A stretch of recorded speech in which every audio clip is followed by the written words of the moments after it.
हे street food momos आज आपण घरी बनवणार आहे, ते पण रव्यापासून. मिक्सरमधनं रवा बारीक करून घेतलेला आहे. थोडंसं मीठ आणि कोमट पाण्याने रवा फक्त भिजून घ्यायचे.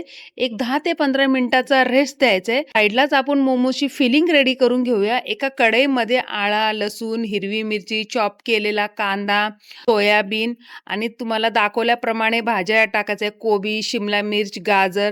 त्याचबरोबर यामध्ये आपण काळी मिरी पावडर, मीठ आणि डार्क सोया सॉसचा वापर केलेला आहे. भाज्या व्यवस्थित मिक्स करून गार करत ठेवूया. यामध्ये आपण कांद्याची पात आणि कोथिंबीर स्प्रेड करून भाजी गार करत ठेवायचे. साईडलाच आपला रवा व्यवस्थित भिजलेला आहे. तुम्ही बघू शकता मस्तपैकी जाळी सुटलेली आहे. 2 ते 3 थेंब तेल टाकून 5 मिनिटं व्यवस्थित आपल्याला रवा मळून घ्यायचा आहे आणि बारीक बारीक गोळे करून एक पारी लाटून घ्यायची आहे. मी हवा तो शेप तुम्ही देऊ शकता. तुम्ही या फिलिंगच्या ऐवजी तुम्ही पनीरची सुद्धा फिलिंग तुम्ही भरू शकता. आणि मुलांनी मला खूप मदत केली बघा. त्यांनी सुद्धा मोमोज बनवलेले मी तुम्हाला दाखवते. त्यांना जमल तसं त्यांनी केलेलं आहे.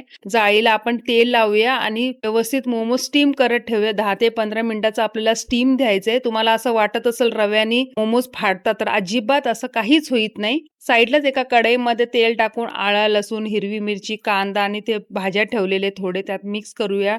Chilli sauce, dark soya sauce, काळी मिरी पावडर, टोमॅटो केचप व्यवस्थित मिक्स करून थोडंसं व्हिनेगर टाकून एक स्लरी तयार करून घेतलेली आहे कॉर्नफ्लॉवरची, ती सुद्धा कढईमध्ये ऍड करायची आणि मोमोज सोडायचे आहेत.